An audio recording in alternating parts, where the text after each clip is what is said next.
유럽의 창문에는 방충망이 없습니다.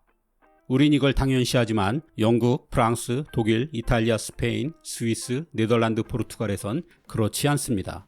유럽에선 모기나 파리가 없는 걸까요? 그럴 리가 없죠. 그럼 유럽의 모기나 파리는 사람을 물지 않는 걸까요? 더더욱이나 그럴 리 없지요. 개인적으로는 독일에서 모을 때 한밤중에 엄청난 크기의 왕벌이 들어와 그놈 잡느라 밤샌 적이 있습니다. 우리처럼 방충망을 달면 간단히 해결될 일을 유럽인들은 왜 이런 불편함을 감수하는 걸까요? 유럽의 집과 건물을 자세히 보면 창 모양이 우리와 다르다는 걸 알 수 있습니다. 우리가 가로가 길고 세로가 짧은 형태라면 유럽의 창은 반대로 가로가 짧고 세로가 깁니다. 창 하나하나의 크기도 작을 뿐더러 건축 면적에 비해 창의 개수도 적은 편이죠. 바로 이 창의 차이가 방충망의 유무를 가져온 첫 번째 이유입니다. 그 이유는 뒤에 다시 얘기하기로 하고 우선은 우리와 유럽의 건축이 기본적으로 어떤 차이가 있길래 창 모양부터 다른지 그것부터 알아보는 게 좋겠습니다. 유럽과 우리의 창이 다른 건 건축 자재가 다르기 때문입니다. 유럽의 집들은 아주 오래전부터 돌과 벽돌이 주재료였습니다. 바닥은 석회암에 무엇보다 비가 연중 골고루 내려 집안 침하나 침수를 걱정할 필요가 없었습니다. 그래서 돌과 벽돌로 벽을 쌓아 올려 아주 튼튼한 집을 지을 수 있었지요. 이렇듯 유럽 건물의 중심은 벽입니다. 이 단단한 벽이 지붕을 떠받치는 형태지요. 유럽의 오랜 유적지를 보면 다른 건 다 무너져도 벽만은 지금껏 멀쩡한 곳이 많습니다. 그만큼 유럽의 건축에서 벽은 가장 중요하고 가장 튼튼한 부분입니다. 그런데 벽 중심의 건축물엔 하나의 치명적인 단점이 있습니다. 창을 내기 어렵다는 것입니다. 우리처럼 창을 가로로 널찍하게 내면 돌과 벽돌의 하중을 견디기 어렵습니다. 벽이 무너지면 당연히 집도 무너지는 거지요. 그래도 햇빛은 집 안에 들여야 하고 밥할 땐 연기를 밖으로 빼내야 하니 창을 내지 않을 순 없었습니다. 유럽의 모든 집에 굴뚝이 만들어진 건 19세기나 되어서입니다. 그 전에는 밥할 때마다 집안에 가득 찬 연기로 고생해야 했습니다. 이 때문에라도 창은 꼭 필요했지요. 창은 필요하고 그렇다고 집이 무너지게 해서는 절대 안 되고 그래서 창의 가로폭을 줄이고 대신 세로로 길쭉한 창을 내게 된 것입니다. 유럽의 창이 이렇게 된 데는 세금 문제도 한몫합니다. 전쟁은 내 월급을 어떻게 털어가나라는 영상에서 말씀드린 것처럼 늘 정부는 세금을 걷기 위해 기발한 아이디어를 동원하죠. 그중 하나가 창문세입니다. 18세기 프랑스의 루이 16세는 앙숙인 영국이 창문세를 걷어 국가 재정을 충당하는 게 꽤 부러웠습니다. 그래서 그는 창문세를 도입하되 창문의 개수를 기준으로 하는 영국과 달리 창문폭을 기준으로 세금을 매겼습니다. 이는 나름 현명한 방법이었습니다. 긴 가로창을 내는 건 더 많은 재료와 기술이 들어가야 해서 건축비가 비쌀 수밖에 없었습니다. 즉, 돈 많은 곳에 과세한 것이니 조세 형평성에 어긋난 건 아니었죠. 이런 합리성 때문에 유럽에선 19세기까지 창문의 너비에 따라 세금을 매기는 나라들이 많았습니다. 하지만 세금을 많이 내고 싶은 사람은 어디에도 없죠. 이를 피하려고 유럽인들은 더더욱이나 창문을 세로로 길게 내었습니다. 여기에 유럽에선 많은 나라가 건물이 도로에 면한 면적에 비례해 세금을 부과했습니다. 그래서 사람들은 건물 정면을 좁게 하고 대신 안쪽으로 길쭉하게 집을 지었죠. 건물 정면이 좁으니 창도 역시 건물에 비례해 가로로 길게 만들 수가 없었습니다.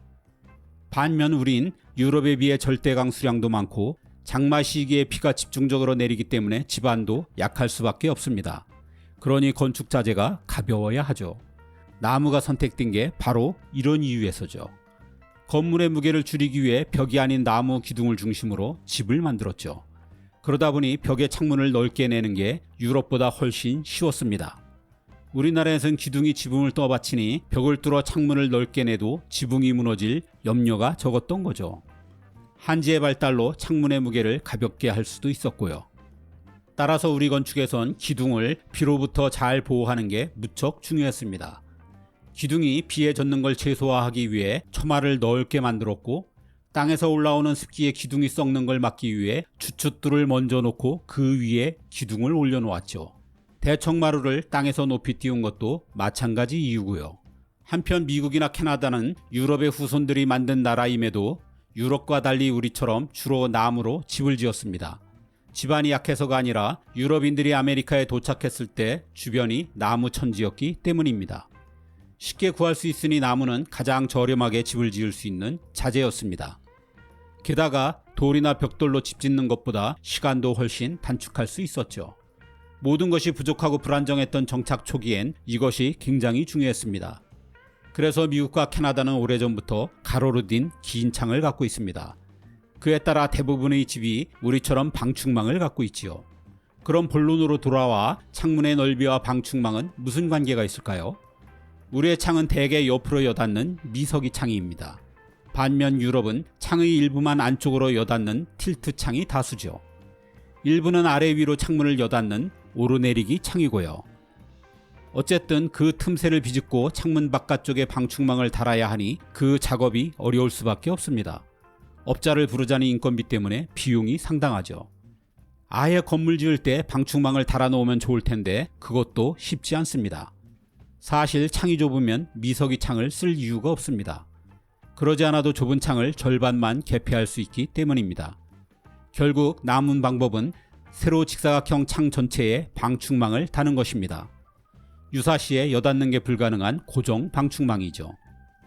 1년 내내 이 방충망을 통해 바깥을 봐야 한다면 우리라도 선뜻 선택하기 어렵죠. 사실 지금은 유럽에서도 돌이나 벽돌이 아닌 철근 콘크리트로 집과 건물을 짓기 때문에 우리처럼 창을 가로로 길게 내는 게 어렵지 않습니다. 하지만 그럼에도 불구하고 일부를 제외하곤 여전히 세로창을 고수하면서 방충망을 달지 않습니다. 서로 가로가 넓은 창을 시공하더라도 우리처럼 미석이 창이 아니라 굳이 두세 짝으로 된 틸트 창을 고집하죠. 이는 이미 공사 현장에서 틸트 창이 일반적이라 시공이 편하기도 하고 미석이 창보다 난방에 더 좋기 때문입니다. 유럽에 방충망이 없는 것은 집으로 날아드는 모기나 파리, 나방, 곤충 등 벌레가 적기 때문이기도 합니다. 우리와 비교해 유럽의 벌레가 얼마나 적은지 이에 관한 믿을 만한 데이터는 없습니다. 하지만 유럽의 여름을 경험해봤다면 특히 도시에서 우리보다 확연히 모기나 파리가 적다는데 대다수가 동의하지 않을까 싶습니다. 유럽 여름 특유의 고온건조한 날씨 때문이 아닐까 생각됩니다. 실제로 유럽인들도 그렇게 생각합니다. 1년에 한 달 정도 집에 들어오는 모기나 파리, 나방은 사소한 성가심에 불과하다는 것입니다. 유럽의 모기는 열대지방의 댕기열이나 말라리아 같은 질병을 퍼뜨리지도 않으니 위험하지도 않죠. 즉 1년에 몇 번 들어오는 벌레 때문에 보기에도 흉물스러운 방충망을 다는 건 유럽인들의 시각으론 쓸데없는 돈 낭비입니다. 유럽의 창엔 방충망은 없지만 대신 철제 블라인드나 나무 덧문을 댄 집들을 흔히 볼 수 있습니다. 여름엔 뜨거운 햇볕을 가리고 겨울엔 차가운 바람을 막기 위해서죠. 이 블라인드와 덧문이 파리와 모기 같은 벌레를 1차 차단하는 역할을 하니 나머진 참고 견디면 여름은 금방 지나간다고 유럽인들은 느긋해합니다. 하지만 요즘 유럽은 점점 더 더워지고 있고 여름도 길어지고 있습니다. 벌레의 생존 기간도 따라서 늘고 있죠. 더구나 유럽의 온도 상승으로 아프리카 모기들이 지중해 연안에서 자꾸만 발견되고 있습니다.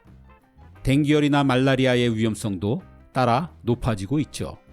그간 코로나 팬데믹으로 연못, 수영장, 물웅덩이 등이 방치된 곳이 많아 모기가 급격히 늘 가능성도 있습니다. 어쩌면 앞으로는 유럽에서도 방충망을 단 집들이 급작스럽게 늘어날지도 모르겠습니다.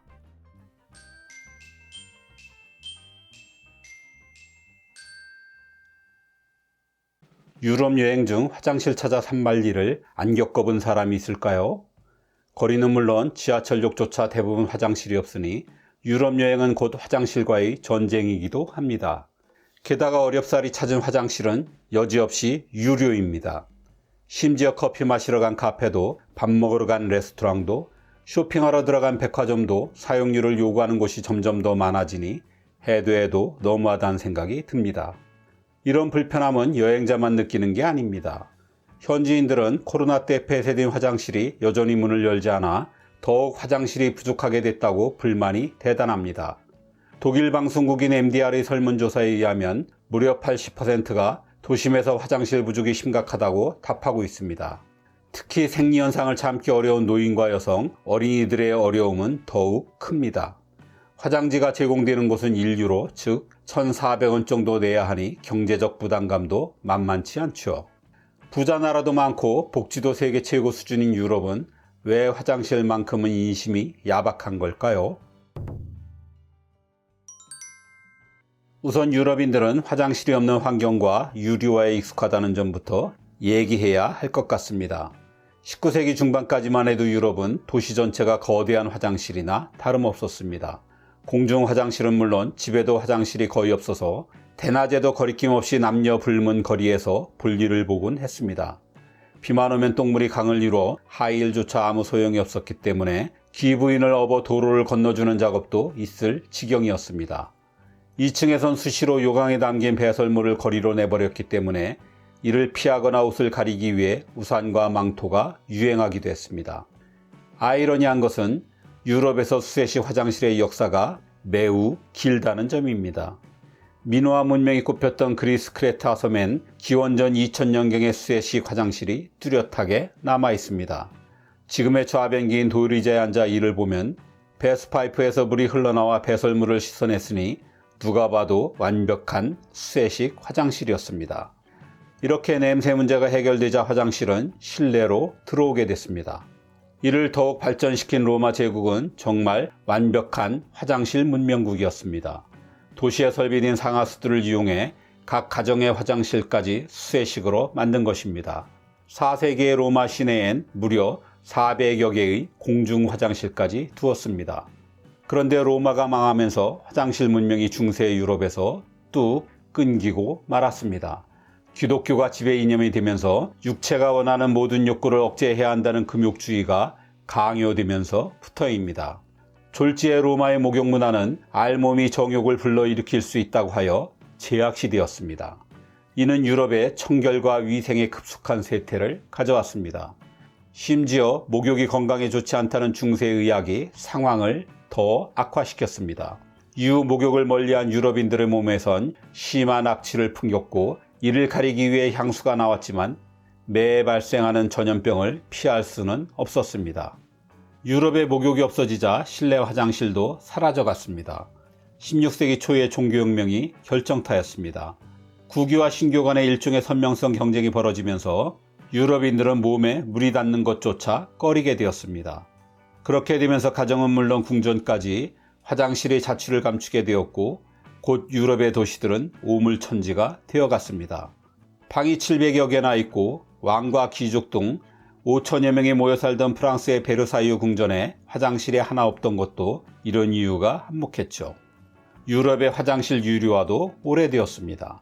서기 74년 로마는 잦은 전쟁과 콜로세움 건설 등으로 재정이 바닥났습니다. 이 위기를 넘기기 위해 고심하던 황제 베스파시아누스는 묘안을 하나 짜냈습니다. 공중 화장실의 사용료를 걷기로 한 것입니다.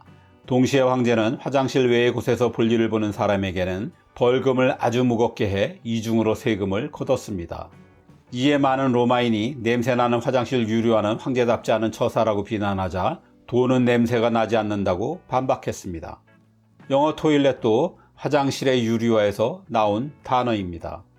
프랑스 파리에서 볼일이 급하면 사람들은 뚜아를 외쳤습니다. 그럼 망토를 두른 사람들이 나타나 큰 통을 내주는데 뚜알은 바로 프랑스어로 망토를 뜻했죠. 거기에 앉아 큰 일을 보는 동안 다른 사람이 보지 못하도록 이 망토로 가려졌습니다. 이 이동식 유류 화장실인 뚜알이 영국으로 넘어가 토일렛이 되었습니다. 화장실의 부재와 화장실의 유료화라는 오래된 이 두 가지를 배경으로 현실적인 갖가지 이유도 있습니다. 우선 건축물의 문제입니다. 유럽의 유서 깊은 도시들엔 200년 이상 된 건물들이 수두룩합니다. 골목은 보통 복잡하고 협소하죠. 무척 단단한 돌로 지어진 집들도 많습니다. 이 건물들은 대개 도시계획법과 건축관련법의 규제를 받습니다. 새로 화장실을 만들고 싶어도 법적으로 불가능하거나 공사비가 상상 이상으로 많이 들게 되죠. 게다가 물의 석회 성분이 파이프를 막기 때문에 배관 교체도 자주 해줘야 합니다. 화장실 유지 비용도 그만큼 많이 든다는 뜻입니다. 이런 이유로 도심의 화장실을 늘리는 게 어렵거나 비용을 충당하기 위해 유리화를 시행하게 됩니다. 어쩌면 우리도 서울이나 부산 한복판이 조선시대 건물로 가득했다면 화장실 부족 문제로 곤욕을 치렀을지도 모르겠습니다. 화장실에 대한 인식도 우리와 유럽은 대체로 다릅니다. 우리는 보통 화장실은 공공시설물로 생각합니다. 그러니 국민의 세금으로 만들고 운영하는 게 당연하다 여깁니다. 하지만 유럽에선 이용한 사람이 돈을 내야 한다는 사용자 부담 원칙이 분명한 편입니다. 화장실을 깨끗하게 유지해선 돈을 내는 게 당연하다는 것입니다. 프랑스에선 돈도 받고 화장실을 관리하는 여성을 마담 삐삐라고 합니다. 대개는 기계식이지만 간혹 마담 삐삐가 보이면 그나마 화장실이 깨끗할 것이라 오히려 안심된다고 말하기도 합니다. 그리고 유럽에선 실제로 화장실이 하나의 비즈니스 아이템이기도 합니다. 특히 스페인의 대도시에선 민간업체가 화장실을 만들거나 운영, 관리하기도 합니다. 이런 곳은 상당히 깨끗하게 유지되지만 대신 요금이 꽤 비쌉니다. 유럽에선 화장실에 수도꼭지를 떼어가거나 세면대를 부수는 등 기물 파손도 자주 일어나 사설업체 관리가 점차 늘어나는 추세입니다. 최근 들어선 노숙자 증가가 화장실 증서를 막고 있다는 분석도 있습니다. 노숙자들이 화장실을 점거하고 더럽힐 것이 분명하므로 이런 공간을 애초에 만들지 않아야 한다는 것입니다. 공중 화장실이 마약을 하거나 거래 장소로 이용되거나 무엇보다 성범죄의 온상이 될지도 모른다는 두려움도 있습니다. 특히 개인업체나 일반 건물의 경우 선의로 화장실을 개방했다가 범죄가 일어날 경우 소송을 당할지 모른다는 두려움도 화장실 인심을 각박하게 만들고 있다고 말합니다. 이렇듯 유럽의 화장실이 부족한 것은 다양한 역사적, 사회적, 문화적, 현실적 이유들이 있습니다. 여행자들이야 스치듯 지나가면 그만이지만 현지인들은 매일매일을 고통받아야 합니다. 이유가 아무리 많다 한들 화장실 부족이 정말 해결하기 어려운 난제일까요? 그 많은 세금을 어디에 쓰길래 이런 원초적인 문제 하나 해결하지 못하는지 잘 이해가 되지 않습니다. 결국 대국민 서비스에 대한 의지의 문제라는 점과 함께 유럽은 서비스의 사막이라는 비아냥을 다시금 떠올리게 하는 것 같습니다.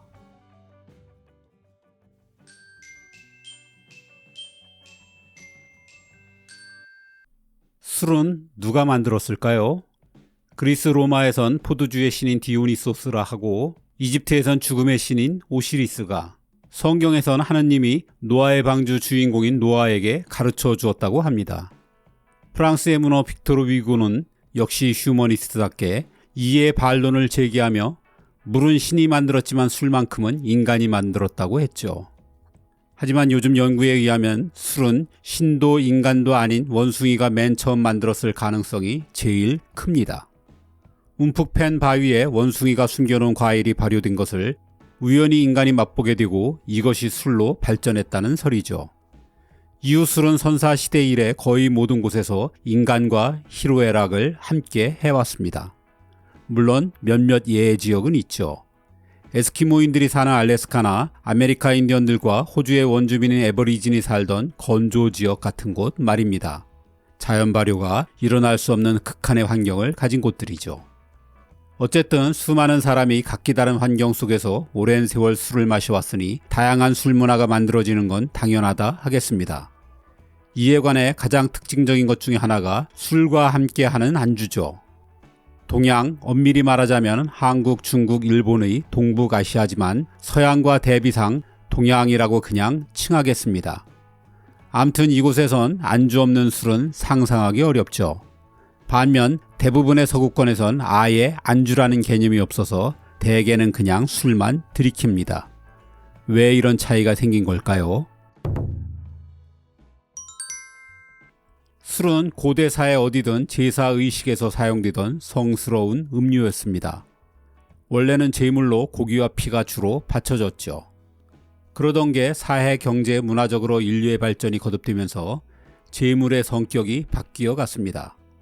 희생물로 바치던 짐승이나 인간은 각종 음식이, 피는 쉽게 그리고 언제든 대량 추조가 가능한 술로 대체되었죠. 특히 이런 현상은 동양에서 두드러졌습니다. 신에게뿐 아니라 조상에게까지 풍요와 안녕을 비는 제사의식이 발전해 나갔기 때문입니다. 제사 후에는 제사상의 음식과 술을 모든 사람이 골고루 나눠 먹었죠. 이때부터 동양에서 술은 여러 음식의 하나로 받아들여졌습니다. 동북아에 유독 이런 문화가 정착된 건 농경사회와 밀접한 관련이 있다고 할 수 있습니다. 농경문화와 유목문화는 우리에게 어떤 영향을 끼치나라는 영상에서 말씀드린 것처럼 농경사회는 함께 모여 일하는 것이 파종, 추수, 관계 등 모든 면에서 절대 유리했기 때문에 집단주의를 형성하게 마련입니다. 그러기에 술은 이미 만들어진 우리라는 집단의식을 더욱 공고히 하는 친교의 매개체 역할을 하게 됩니다. 우리가 마시면서 흔히 하는 말인 오가는 술잔 속에 쌓이는 우정 같은 게 바로 그런 거죠. 그리고 이게 확대돼 술이 잘 모르는 사이를 이어주는 교량 역할도 하게 된 것입니다. 술자리가 친교의 의미가 강해지면서 서로 술을 권하는 권주 문화가 만들어졌습니다. 이는 서로 따라주고 받아 마시는 대장 문화로 발전하고 이러다 보니 마시게 되는 술의 양은 점점 더 많아지게 되었죠. 친교에는 접대의 의미도 있어서 술과 함께하는 거한 음식을 차리게 되고 이게 자연스럽게 안주로 자리 잡게 되었습니다. 안주 없이 많은 양의 술을 마시게 되면 속이 부대끼게 마련이죠. 안주라는 이름도 그래서 만들어진 것입니다.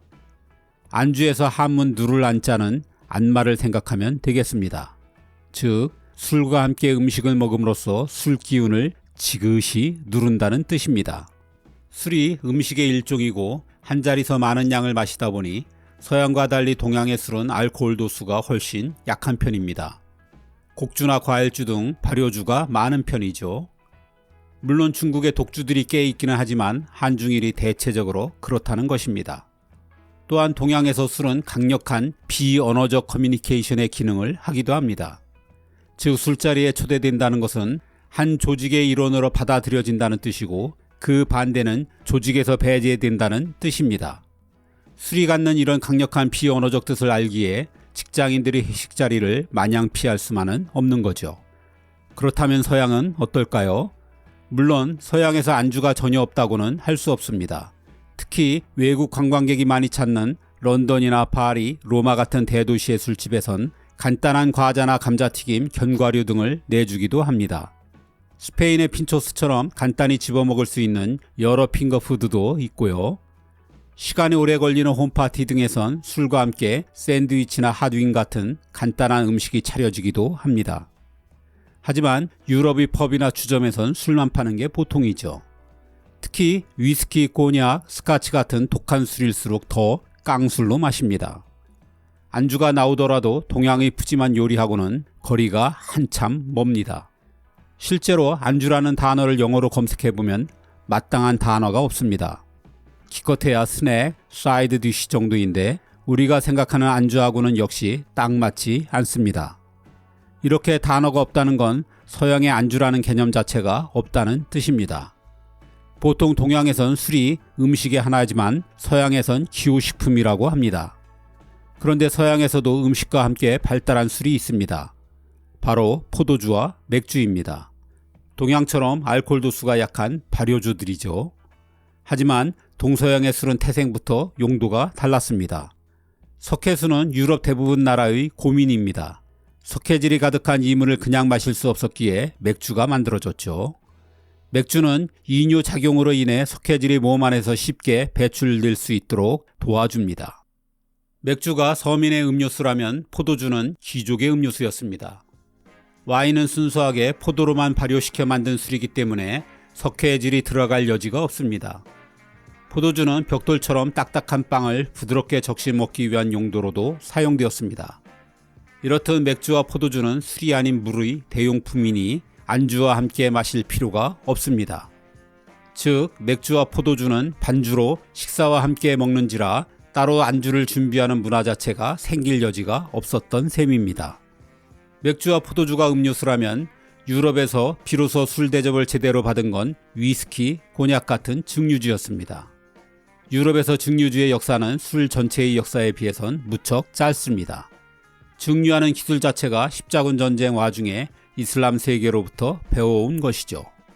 하지만 증류주 역시 동양처럼 교류를 위해 여럿이 모여 함께 마실 일은 없었습니다. 유럽은 사실상 많은 지역이 반농, 반목 상태였습니다. 농사도 벼농사와는 노동력 밀집도가 한참 떨어지는 밀농사 위주였죠. 무엇보다 현실적인 이유도 있었습니다. 14세기 중반 패스트가 퍼지면서 유럽은 그야말로 아비규환이었습니다. 인구의 3분의 1이 목숨을 잃으면서 수백 년간 유럽 전역이 공포 속에 빠져 지내야 했죠. 패스트에 대한 아무 치료제가 없었던 이때 알코올이 병균으로부터 보호해준다는 막연한 소문이 나돌았습니다. 그러면서 증류주가 유럽 전체에 본격 유행하게 되죠.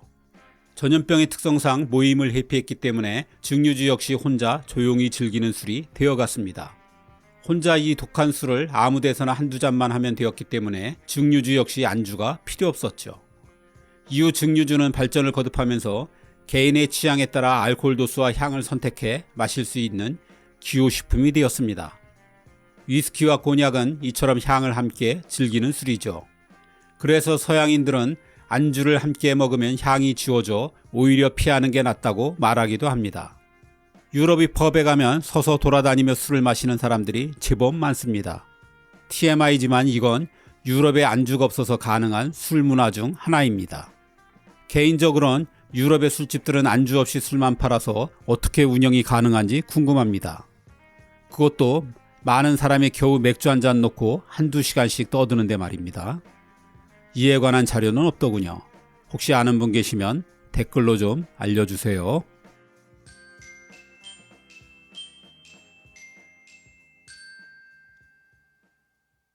프랑스가 심상치 않습니다. 연금 개혁에 반대하는 시위가 4년째 이어지고 있습니다. 참여 인원은 2차 대전 이후 최대를 기록 중입니다. 마크롱 대통령과 행정부에 잇따른 호소에도 연금 개혁 반대 여론은 70%에서 꼼짝도 하지 않습니다.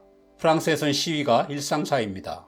하지만 이렇게 많은 프랑스인이 이렇게 오랫동안 한꺼번에 분노하는 건 드문 일입니다. 세계 최고 수준의 연금을 누리는 프랑스인들은 왜 화가 난 것일까요? 프랑스인들이 가장 소중하게 여기는 두 가지가 있습니다. 바캉스와 연금입니다. 휴가 연장을 요구하는 시위를 하다가도 여름만 되면 모든 걸 중단하고 바캉스를 떠나는 게 프랑스인들이죠. 그것도 세계에서 가장 긴 5주간의 휴가가 보장되어 있습니다. 프랑스인들의 삶이 여유가 있는 건 연금이 든든하게 뒷받침하는 덕입니다. 프랑스에서 은퇴는 곧 축복입니다. 평생 노동에 대한 보상인 연금으로 인생을 즐길 수 있으니 고생 끝 행복 시작입니다. 그래서 프랑스에서 은퇴는 낙원에 도달하는 것과 같다고도 말합니다. 어느 정도길래 낙원 소리까지 나오는 걸까요? 프랑스 국민연금의 소득 대체율은 74%나 됩니다. 세계 최상위 수준이죠. 소득 대체율 74%란 연금 가입 기간의 평균 월급이 100만 원이면 연금은 74만 원이란 뜻입니다. 일하면서 월급을 받는 거나 놀면서 연금을 받는 거나 거의 비슷하죠. 이렇듯 퇴직 전과 비슷한 수준의 생활이 보장되니 노후를 걱정할 필요도 없습니다. 이는 40년 가입 기준으로 OECD 평균인 약 46%의 소득 대체율과 비교해 월등히 풍족한 금액입니다. 이 때문에 대개의 프랑스인은 은퇴할 날만 기다리며 일합니다. 물론 당연히 국가가 거저줄 리는 없습니다. 이런 많은 연금을 받기 위해 프랑스인들은 42년간 열심히 일하면서 무려 월급의 28%를 연금보험료로 냅니다. 전형적인 고부담, 고복지죠. 반면 우리는 월급의 9%를 보험으로 내고 조건을 모두 채웠을 경우 월급의 40%를 연금으로 받게 됩니다. 아무튼 이 덕에 프랑스 퇴직자들의 빈곤율은 고작 4.4%로 OECD 최저입니다. 65세 이상 노년층의 빈곤율 역시 8.6%밖에 되지 않습니다.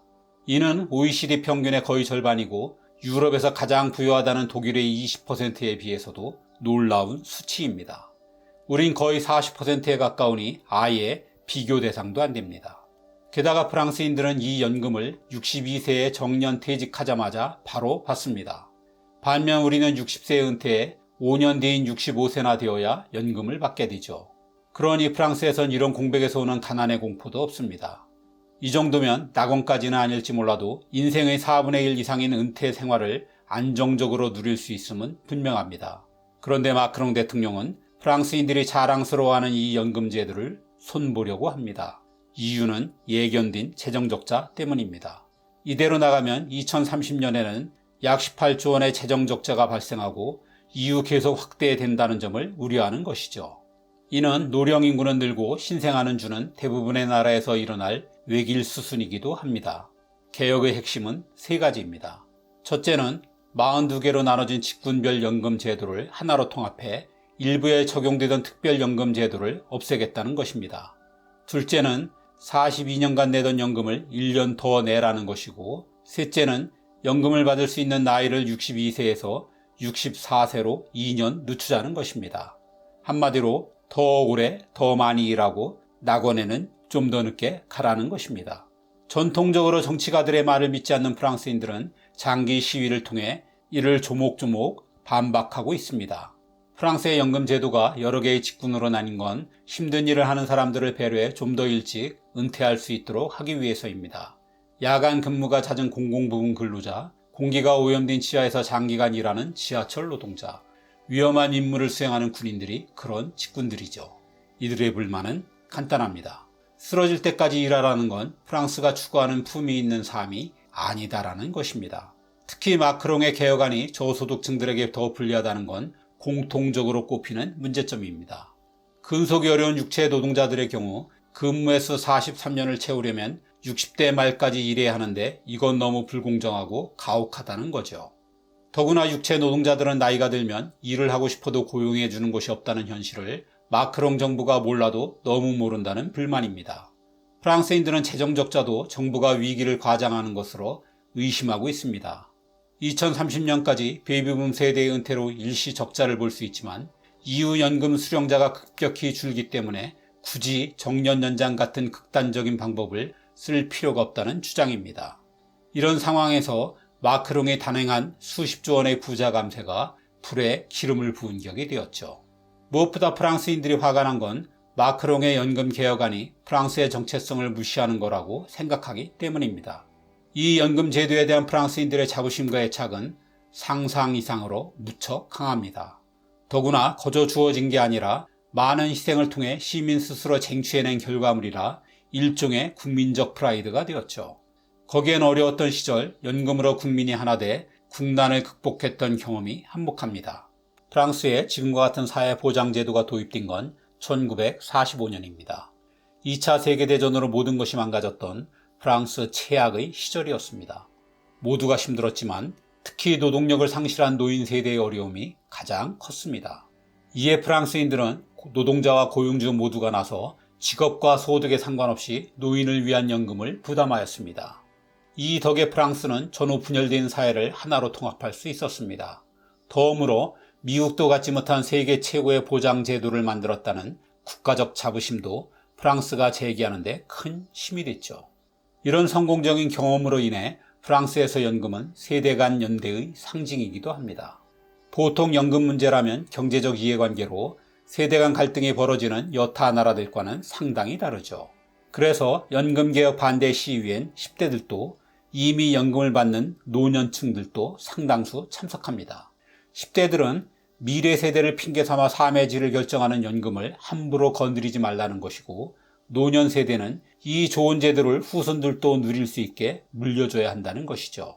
미국의 뉴욕타임스가 프랑스의 연금 관련 보도에서 은퇴를 둘러싼 싸움은 정체성의 문제라고 제목을 단 게 바로 이런 이유에서입니다. 사실 프랑스인들은 아주 오래전부터 일과 삶의 균형을 뜻하는 워라밸을 중시해왔습니다. 이를 위해 끊임없는 투쟁 끝에 1919년에 이미 하루 8시간 근무를 법제화했고, 지금은 주 35시간 노동으로 세계에서 가장 적게 일하는 사람들이 되었습니다. 그간에도 역대 대통령들이 국민의 동의 없는 연금 개혁을 시도할 때마다 프랑스인들은 거센 저항을 해왔습니다. 특히 1995년엔 3주간의 공공부문 파업으로 시라크 대통령의 정년 연장안을 포기시켰습니다. 정년이 60세에서 62세로 늘어난 2010년에도 프랑스는 사회 전체가 마비되다시피 했습니다. 연금 개혁 문제는 우리도 조만간 겪어야 할 일입니다. 다만 프랑스보다 더한 노령화 비율과 저출산율은 문제 해결이 우리가 훨씬 더 어려울 것이라는 걸 암시합니다. 한국과 프랑스는 연금 제도에 대한 인식과 가치관의 차이가 상당히 큽니다. 우리가 빈곤한 노년에 대한 두려움으로 정년 연장을 요구하는 동안 프랑스는 직업과 소득에 상관없이 누구나 품위 있는 은퇴를 보장받아야 한다고 생각하죠. 평생 일만 해와 쉬는 것 자체를 두려워하는 우리 기성세대와 달리 프랑스인들은 마지막 20년이라도 못다한 취미생활과 여가 활동을 적극 즐기려 합니다. 벌써부터 서늘한 세대 갈등의 기운이 감도는 한국과 달리 프랑스의 세대 간 연대의식도 부러움의 대상이죠.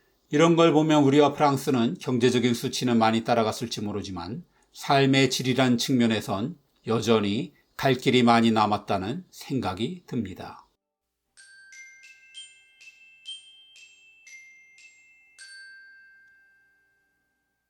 미국은 세계에서 팁이 가장 비싼 나라입니다.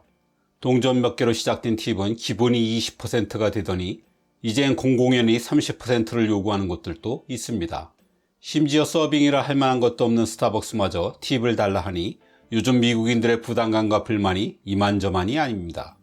이 와중에 생뚱맞게 한국에서도 팁 문화가 생길 조짐을 보이니 걱정스럽습니다. 팁은 왜 만들어지고 왜 없어지지 않는 걸까요? 팁이 처음 생긴 곳은 유럽입니다.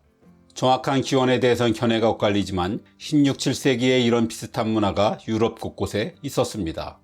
봉건 영주들은 하인이나 농노들이 일을 잘하면 칭찬의 의미로 약간의 돈을 주었습니다. 귀족들은 마차를 타고 가다가 가난한 자들로 길이 막히면 동전을 던져주기도 했습니다. 마땅한 숙박시설이 없던 옛날엔 파티나 여행길에 다른 귀족의 저택에 머물곤 했습니다. 이럴 때 호스트의 하인에게 감사의 표시로 얼마간의 돈을 주는 게 유럽의 매너였습니다. 이런 것들이 모여 팁 문화의 바탕이 되었죠. 팁이란 용어가 만들어진 시기와 장소도 설이 분분합니다. 다만 영국에서 시작된 건 분명하고 17, 18세기의 영국의 커피하우스에서 실제 사용된 팁박스가 여럿 남아 있습니다. 여러 설 중 가장 그럴듯한 건 당시 런던의 커피숍 이야기입니다. 중국에서 들여온 차는 런던의 젠트리 계급을 매료시켰습니다. 이국적인 데다 건강에도 좋다는 소문이 파다했죠. 중국 차를 마시지 않고선 상류층 간의 대화가 되지 않았습니다. 이 때문에 런던의 커피숍은 중국 차를 마시기 위한 사람들로 늘 긴 줄이 서곤 했습니다. 이때 커피숍 주인의 번뜩이는 장사꾼 감각이 발동되었습니다. To ensure promptness의 약자인 TIP라고 적은 나무 상자를 놓고 그곳에 돈을 넣은 사람에게 먼저 중국 차를 가져다 준 것입니다. 이게 런던의 커피숍, 술집, 음식점으로 퍼지면서 팁의 기원이 되었다는 것입니다. 하지만 팁이 대중화되면서 부작용들이 드러나기 시작했습니다. 하인들이 팁을 요구하며 행포를 부리는 일이 잦아지자 망신이 두려웠던 귀족들은 다른 귀족의 초대를 꺼리게 되었습니다. 누구나 팁을 내게 되자 커피하우스와 술집에선 돈만 더 낼 뿐 서비스를 신속 보장도 못 받게 되었습니다. 팁 받는 일이 잦은 대저택에선 하인들의 급료를 깎는 귀족들도 생겨났습니다. 이처럼 팁이 사회문제화되자 18세기 후반 영국의 귀족들은 런던에 모여 팁을 금지하기로 했습니다. 그러자 당장 수입이 줄어들게 된 하인과 식당 노동자들이 폭동을 일으켰습니다. 팁이 계속될 수밖에 없었죠. 하지만 이후 유럽에서 노동운동이 거세지면서 팁에 대한 인식도 빠르게 바뀌어갔습니다. 봉건제와 신분제의 산물로 노예에게나 주는 모욕적 행위로 인식되면서 20세기 들어 대부분의 유럽에서 팁은 실질적으로 사라졌습니다. 서비스 역시 정당한 노동의 대가로 임금에 포함된 거죠. 그래서 지금 유럽에선 일부를 제외하곤 자발적인 감사의 표시 정도로만 남아 있습니다. 하지만 유럽과 달리 미국에선 팁이 묘한 방향으로 변질되어 갔습니다. 유럽의 팁이 미국에 소개된 건 19세기 후반입니다. 남북전쟁 후 경제붐을 타고 많은 돈을 벌게 된 미국 부자들이 유럽 여행을 다녀온 뒤였습니다. 이들은 대개 유럽을 선망하는 졸부들이었습니다. 이들은 유럽에서 허세를 부리느라 팁을 엄청나게 뿌려댔습니다. 사실 유럽에서 팁 없애기 운동이 본격화된 것도 이들이 일으킨 팁 인플레가 한 요인이었습니다. 유럽에서 돌아온 미국 부자들은 귀족을 흉내내느라 미국에서도 식당의 웨이터나 술집의 바텐더들에게 수고비를 주기 시작했습니다. 여기에 팁에 익숙한 유럽 이민자들이 대거 몰려오면서 미국에서도 팁이 본격 시작되었죠. 미국에서 팁이 문화의 하나로 자리 잡고 이제 미국인들도 진절머리 낼 정도로 부담이 된 데는 세 가지의 큰 계기가 있습니다. 첫째는 노예 해방입니다. 19세기 후반은 남북전쟁이 끝나고 흑인 노예들의 자유가 시작된 시기입니다. 하지만 해방은 구호였을 뿐 미국 정부도 당사자인 흑인들도 아무런 준비가 되어 있지 않았습니다. 흑인들은 땅이 없으니 농사를 지을 수도, 자본이 없으니 장사를 할 수도, 교육받은 게 없으니 취직을 할 수도 없었습니다. 단순 노동직이나 손님의 시중을 드는 서비스업에 몰릴 수밖에 없었죠. 그런데 문제는 백인들이 이들을 사회의 일원으로 대우할 생각이 조금도 없었다는 것입니다. 임금이 아닌 팁을 받아 먹고 살게 한 것이죠. 일은 일대로 부려먹으면서 불안정한 부수입에 의존해 살게 했으니 노동력 착취라는 면에선 노예와 다를 바 없었습니다. 이렇게 팁은 인종차별주의의 산물로 뉴욕, 시카고 같은 대도시에 먼저 정착되었습니다. 그리고 한 호화열차가 팁을 전국으로 실어 날랐습니다. 당시 미국은 전국을 연결한 기차 여행이 큰 인기였습니다. 하지만 지금처럼 초고속 열차도 아니고 땅도 워낙 넓어서 며칠씩 딱딱한 의자에 앉아가는 건 정말 힘들었습니다. 이때 시카고의 사업가 조지 풀먼이 최초의 침대칸 열차를 내놨습니다. 그리고 흑인을 고용해 고객의 시중을 들게 했습니다. 마치 하인을 둔 유럽 기죽이 된 기분에 미국 부자들은 일반석의 5배가 넘는 거액을 기꺼이 지불했습니다. 이 덕에 풀먼은 많은 돈을 벌었지만 침대 열차에서 일하던 흑인들은 아니었죠. 이들은 풀먼이 월급을 주지 않아 팁으로 살아야 했습니다. 이 팁 문화는 철도를 따라 미 전역으로 쉽게 퍼져나갔습니다. 두 번째 계기는 금주법입니다. 20세기 초에 전면적으로 시행된 금주법은 밀주로 떼돈을 번 마피아에게만 좋았을 뿐 결국 실패한 정책으로 끝났습니다. 후유증도 상당했는데 그중 하나가 팁입니다. 금주법은 수많은 유흥가와 식당, 카지노를 문 닫게 했습니다. 이쯤에는 해방된 흑인들뿐 아니라 수많은 백인 서민들도 이 분야의 일을 하고 있었습니다. 매출이 뚝 끊기면서 백인들도 해고되거나 월급이 대폭 삭감되었습니다. 그러자 미 전역에서 갑자기 팁이 장려되기 시작했습니다. 이들의 부족한 임금을 십시일반 팁으로 메워주자는 것입니다. 금주법은 결과적으로 팁이 일반 백인들에게까지 확대되는 계기가 되었습니다. 이후 금주법이 끝나고 술집과 식당, 카지노가 다시 엄청난 호황을 누리게 되었습니다. 하지만 팁 덕에 인건비를 줄이게 된 가게 주인들의 반대로 다시는 이전으로 돌아갈 수 없었습니다. 마지막 세 번째의 결정적인 계기는 미국의 최저임금법입니다. 미국은 1938년 루스벨트 대통령 때 공정근로기준법을 만들어 최저임금을 시간당 0.25달러로 하기로 했습니다. 착취나 다름없는 대우를 받던 여성 노동자들을 보호하기 위한 것이었습니다. 하지만 이런 명목과 달리 흑인 여성들이 다수 고용된 요식업은 최저임금법에서 제외되었습니다. 최근에도 크게 다르진 않아 일반 노동자는 시간당 7.25달러의 최저임금을 받지만 팁을 받는 업종의 노동자는 30% 수준인 2.13달러밖에 받지 못합니다. 이런 사정 때문에 웨이터 등 많은 업종의 노동자들은 팁을 받지 않고선 생활 자체를 할 수가 없습니다. 다시 말해 이들에게 팁은 서비스가 아니라 임금 그 자체입니다. 팁을 안 주는 손님을 쫓아가 악착같이 요구하는 것도 이 때문입니다. 식당에서 손님이 원하는 자리가 아니라 웨이터가 안내해주는 대로 앉아야 하는 것도 팁의 배분 때문입니다. 한가한 웨이터에게 서빙을 요청해봤자 모른 척하는 것도 팁을 받기 위한 담당 테이블이 모두 다르기 때문입니다. 팁은 유럽의 귀족 문화에서 시작되었습니다. 그리고 미국으로 건너와 인종, 성, 계급 등 각종 차별 속에서 뿌리내렸습니다. 이 때문에 팁은 자유와 기본권을 강조하는 미국의 헌법 가치와 맞지 않는다는 비판이 일찍부터 있었습니다. 그래서 19세기 말부터 지금까지 한편에선 꾸준히 팁 철폐 운동도 같이 벌어졌죠. 하지만 인건비 상승이 고용 감소를 가져올 것이라는 사용자와 팁이 사라지면 당장 수입이 줄어들 것이라는 노동자 등 양측 모두가 반대해 지금껏 팁이 유지되어 온 것입니다. 그러던 것이 코로나 이후 팁플레이션이라는 신조어가 유행할 정도로 봉사료가 치솟고 패스트푸드점까지 디지털 결제를 통해 이를 요구하고 나서자 최근 노팁 운동이 다시 불거지고 있습니다. 최근엔 한국 일부에서도 팁을 도입하려는 움직임이 일고 있습니다. 카카오 택시가 결제 모니터에 은근슬쩍 팁 항목을 두었고 배달료 대신 배달 팁이란 용어가 사용되기 시작했으며 팁박스가 계산대에 올려져 있는 레스토랑도 등장했습니다. 앞에서 본 것처럼 팁은 장점은 거의 없고 단점은 너무나 뚜렷한 악습입니다. 그리고 한번 도입되면 두 번 다시 고치기는 어려우니 불치병이나 다름없죠. 로마 가면 로마법을 따르라 했으니 미국 가면 미국법을 따라야 할 것입니다. 그렇다고 한국을 로마와 미국으로 만드는 우를 범하지는 않았으면 좋겠습니다.